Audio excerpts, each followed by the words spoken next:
Imagine spending 20 years of your life on a waiting list, living in a single room with your parents and grandparents just for the chance to be granted a concrete box on the edge of town where the elevator is broken and the walls are so thin you can hear your neighbor's every whisper. Did you know that the famous Soviet free housing was actually a sophisticated trap?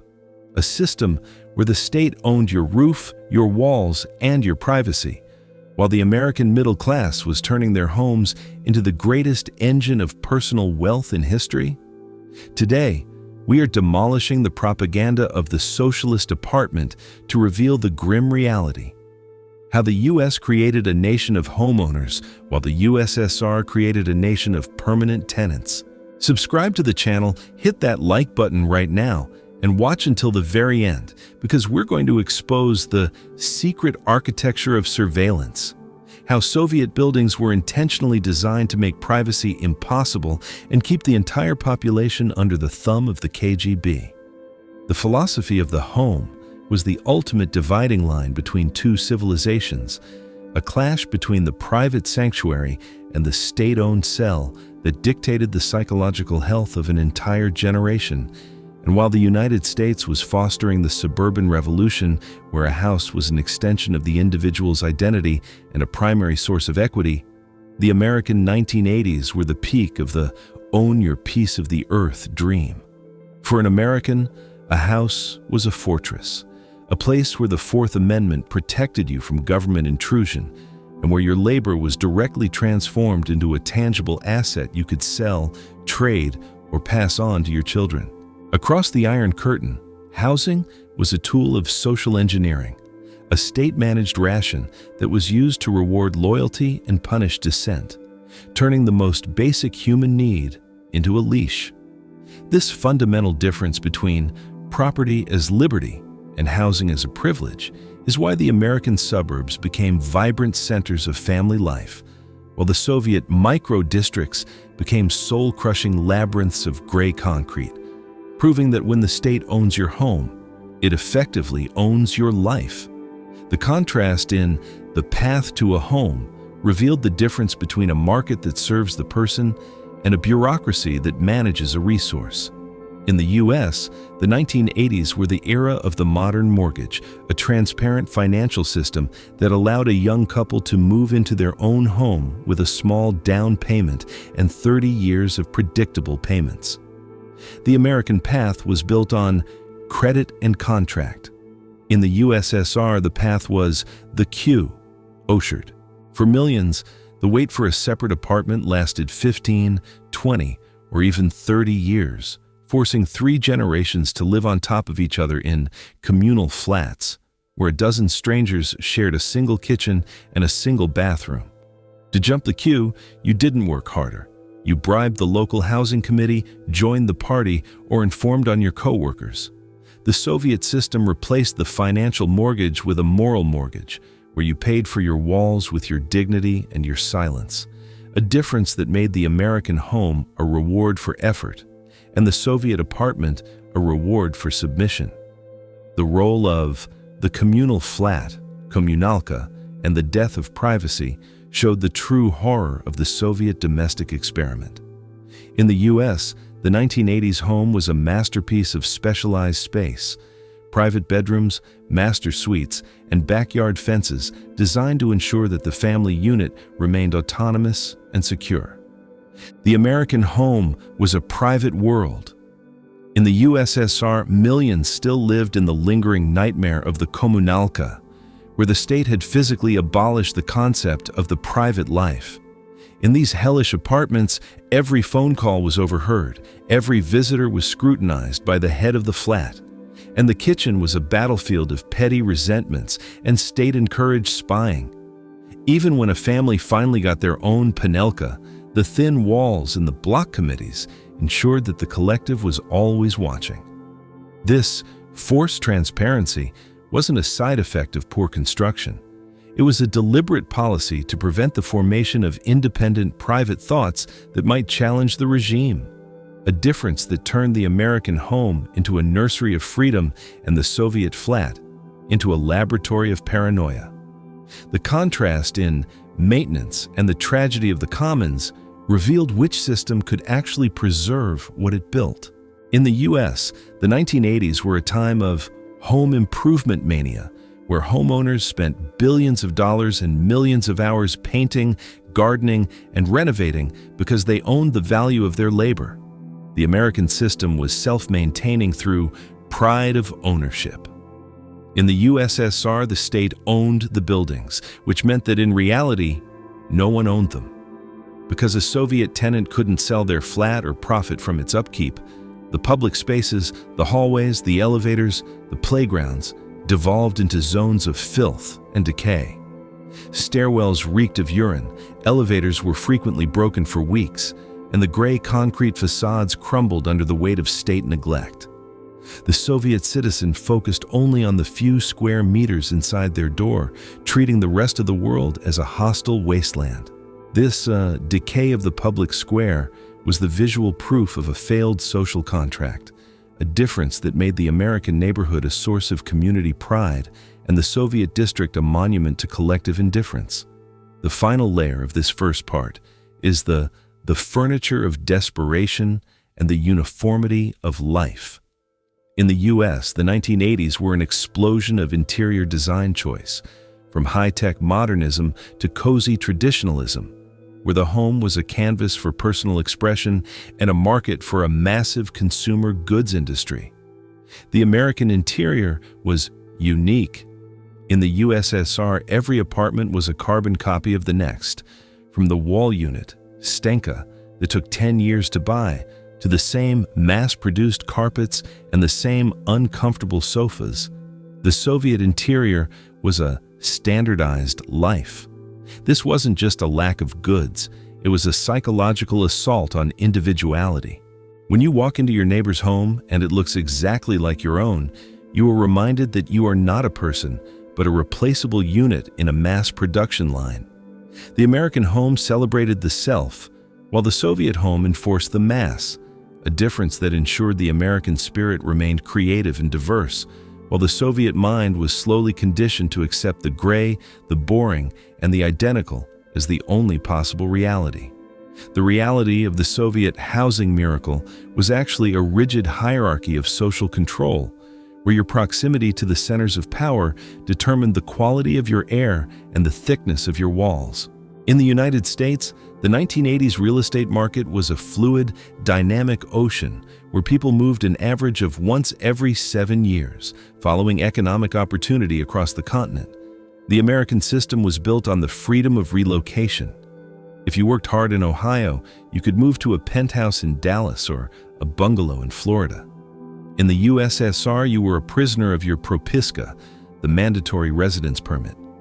Moving to a prestigious city like Moscow or Leningrad was legally impossible for the average citizen unless they married for a permit or were drafted into high-priority state labor.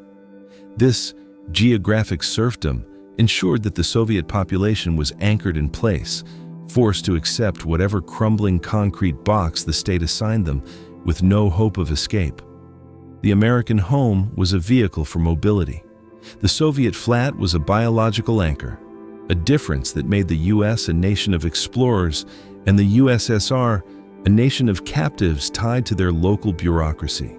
The contrast in the quality of construction and the art of the fix revealed the fundamental incompetence of the Soviet command economy. In the US, the 1980s were governed by strict building codes, professional inspections, and the accountability of private contractors whose survival depended on their reputation for quality. An American house was built to last, with standardized plumbing, reliable electrical systems, and high-quality insulation. In the USSR, buildings were completed on paper to meet state deadlines, but in reality, they were often death traps. It was common for a new Panelka to be handed over to tenants with missing windows, leaking pipes, and electrical wiring that was a fire hazard from day one. This gave rise to the Soviet repair, remont, a perpetual state of DIY fixes where citizens spent years trying to make their new apartment habitable using stolen materials and black market tools. The American system delivered a finished product. The Soviet system delivered a raw construction site, and called it a home, a difference that proved the state cared more about the plan than the person living inside the walls. The role of the kitchen as the last frontier of liberty showed how the Soviet home became a place of double lives. In the U.S., the 1980s kitchen was a cathedral of consumerism, filled with labor-saving appliances like microwaves, dishwashers, and massive refrigerators that freed the family for leisure and personal growth. The American kitchen was for living. In the USSR, the kitchen became a political sanctuary. Because the state controlled the streets, the theaters, and the media, the only place a Soviet citizen felt safe to speak the truth was in their cramped, smoke-filled kitchen at midnight, with the radio turned up to drown out the ears of the neighbors.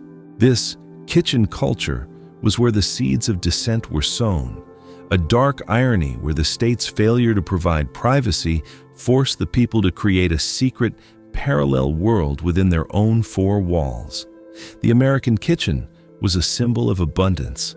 The Soviet kitchen was a fortress of whispered truths, a difference that made the American spirit transparent and the Soviet soul deeply, dangerously secretive. The contrast in land ownership and the Garden of Independence define the meaning of the earth. In the U.S., owning a home meant owning the land beneath it, a private patch of the planet where you could plant a garden, build a deck, or simply walk barefoot on your own grass. This territorial sovereignty was the psychological foundation of American independence. In the USSR, the land belonged exclusively to the state. Even if you were granted a dacha plot outside the city, you were merely a tenant of the party. The state could, and often did, seize these plots for public works without fair compensation. While the American used their land to build wealth and legacy, the Soviet citizen used their tiny dacha plot for desperate survival, growing potatoes and cucumbers to supplement the empty shelves of the state grocery stores. The American garden was a luxury of freedom. The Soviet garden was a necessity of hunger, a difference that highlighted the gap between a society of owners and a society of supplicants. Finally, the aesthetics of the gray revealed the psychological warfare of Soviet urban planning. In the U.S., the 1980s suburban landscape was a riot of architectural diversity. Tudor, colonial, ranch, and modern styles designed to please the eye and provide a sense of place and belonging. The American neighborhood was human-centric.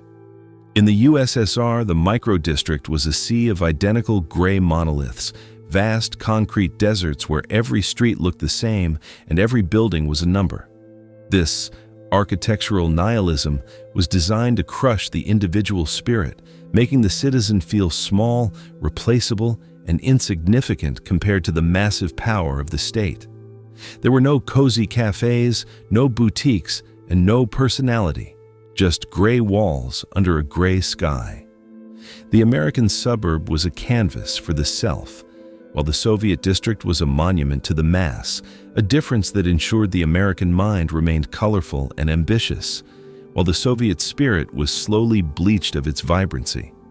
The domestic life of the 1980s provided the most damning evidence of the Soviet Union's failure to serve its people, revealing a technological time gap that made the average Soviet home feel like a museum of the American 1940s. In the United States, the smart home of the 80s was becoming a reality, with programmable microwave ovens, cordless phones, and automatic dishwashers that transformed housework into a series of button presses. The American system was obsessed with reclaiming human time. The American woman was liberated from the drudgery of the scrub board and the hand whisk, allowing her to pursue a career or leisure. In the USSR, domestic labor was a manual grind. While the state bragged about female cosmonauts, the average Soviet woman was still spending her evenings hand-washing heavy linens in a bathtub and boiling them on a stove because reliable automatic washing machines were a luxury that required a 10-year wait. This stolen time was the hidden tax of socialism, a reality where the lack of basic consumer tech turned every woman into a part-time servant of the state's industrial failure, proving that you cannot build a progressive society on the backs of people who are too exhausted to think. The contrast in the cold chain of abundance versus the window box of scarcity revealed the primitive nature of Soviet food storage. In the US, the 1980s kitchen was anchored by massive, frost-free refrigerators and deep chest freezers that allowed families to buy in bulk and preserve a global variety of fresh produce year-round. The American diet was independent of the seasons. In the USSR, a refrigerator like the ZIL was a noisy, tiny metallic box that required manual defrosting every week and was so rare that families often used window boxes, metal cages hanging outside the apartment, to keep milk and meat cold during the winter. This lack of cold storage meant that the Soviet citizen lived in a state of constant, daily foraging, unable to plan for the future because they couldn't even keep a week's worth of food fresh. The American refrigerator was a monument to the victory over hunger. The Soviet window box was a symbol of a nation that was still fighting the 19th century battle against spoilage. The role of the telephone and the isolation of the citizen showed how the Soviet state feared horizontal communication. In the US, the 1980s saw the democratization of the telephone with multiple lines per household, answering machines, and the birth of the cellular network. The American home was hyper-connected to the world. Communication was cheap, private, and instant. In the USSR, having a home telephone was a massive privilege, often requiring years on a waiting list and a clean political record. Millions lived in apartment blocks where the only phone was a single broken payphone in the lobby, often monitored by the KGB. This communication blackout was a deliberate tool of control. The state knew that if people could talk freely and organize privately, the regime would collapse. The American phone was a tool of commerce and friendship. The Soviet phone was a rare prize that came with a built-in ear of the secret police, a difference that made the US a vibrant network and the USSR a collection of isolated, silent cells. The contrast in plumbing and the dignity of the bathroom turned the most private moments into a struggle against the state's incompetence. In the US, the 1980s bathroom was a place of personal luxury. Color-coordinated tiles, high-pressure hot water, and an endless supply of soft, multi-ply toilet paper. The American system treated sanitation as a fundamental human right. In the USSR, the bathroom was a site of technical decay. Leaking pipes were the norm, hot water was often shut off for months at a time for repairs, and the legendary Soviet toilet paper, which was either non-existent or felt like sandpaper, was such a deficit item that people used torn-up pages of the Pravda newspaper. This wasn't just a lack of paper, it was a daily humiliation, a reminder that the state that could launch rockets to Venus couldn't even provide its citizens with the most basic hygiene. The American bathroom was a sanctuary of the self. The Soviet bathroom was a reminder of the state's total contempt for the human body. Finally, the aesthetic of the deficit created a culture of object worship that didn't exist in the West. In the US, goods were so abundant that they were often taken for granted, allowing the individual to focus on the utility and style of an object.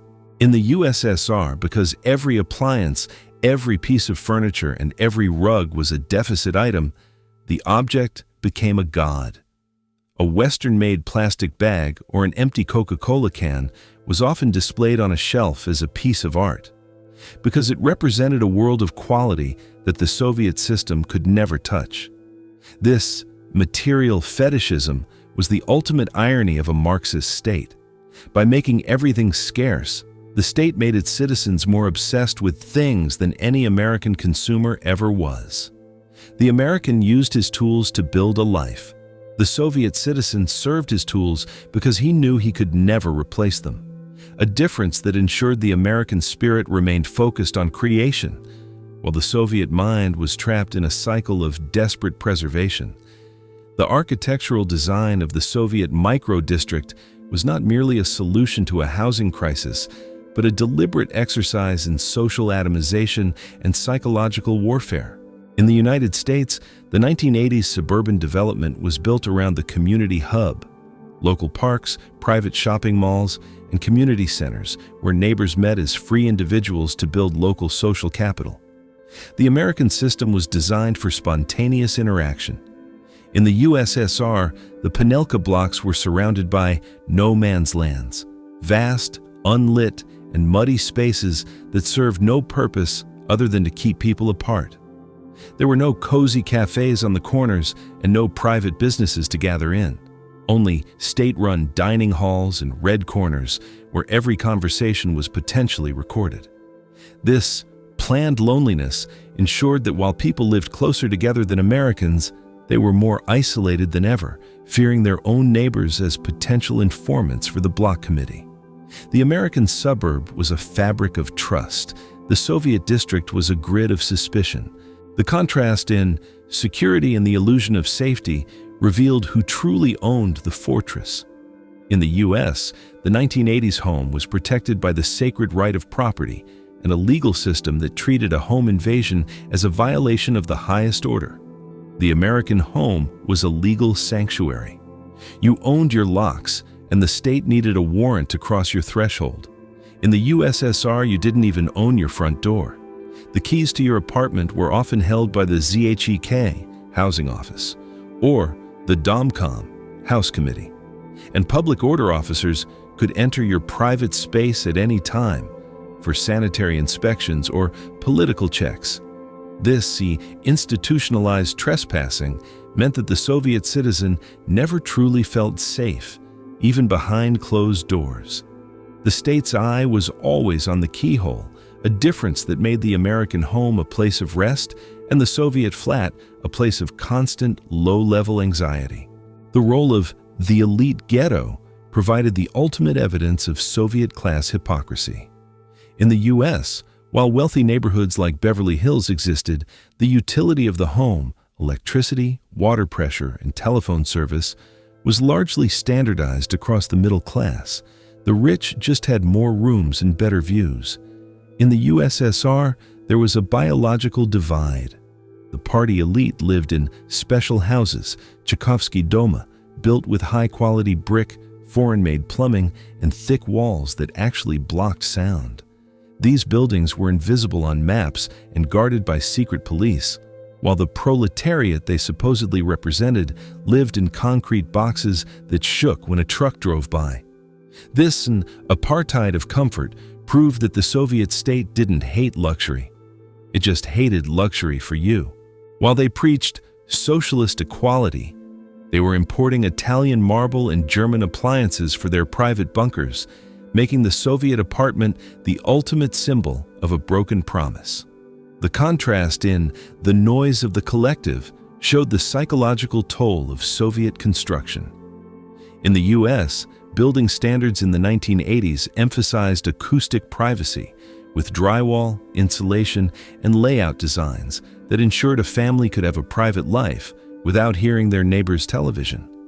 The American home was a sensory refuge. In the USSR, the Panelka was an acoustic nightmare.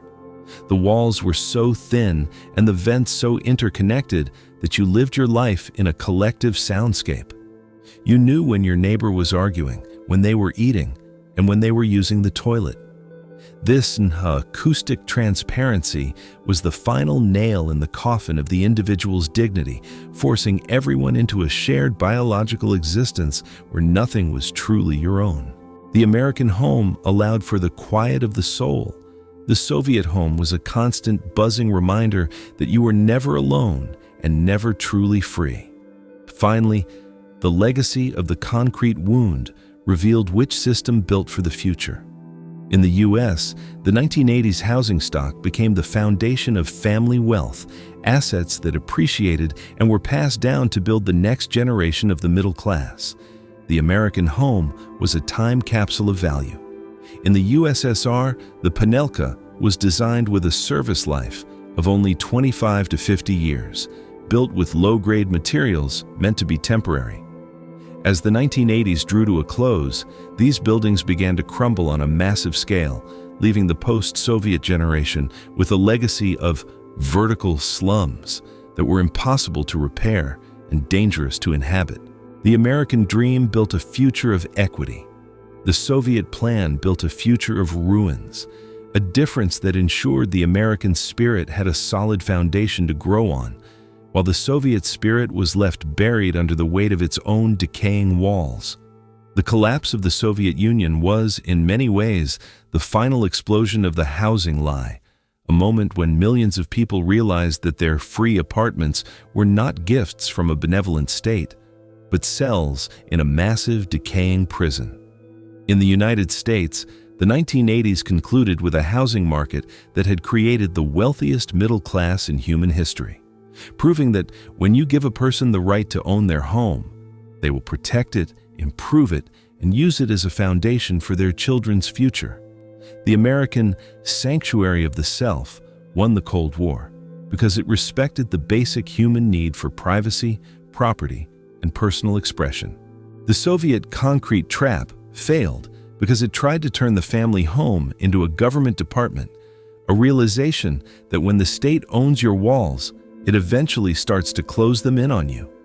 The final verdict on the domestic Cold War is that the American suburb, for all its criticisms, was an engine of liberty, while the Soviet micro-district was an engine of apathy. The American home was built on the principle that the citizen is the master of their domain. The Soviet apartment was built on the principle that the citizen is a guest of the party. When the Berlin Wall fell, it wasn't just a political barrier that crumbled, but a psychological one. The world finally saw that the socialist paradise was a land of shared kitchens, sandpaper toilet paper, and walls that had ears. The housing miracle was nothing more than a slow-motion disaster that left a generation traumatized by the lack of the most basic human dignity: the right to be left alone. The lesson of the 1980s is clear. A home is more than just four walls and a roof. It is the physical manifestation of your freedom. A state that provides you with a free house always retains the right to evict your spirit.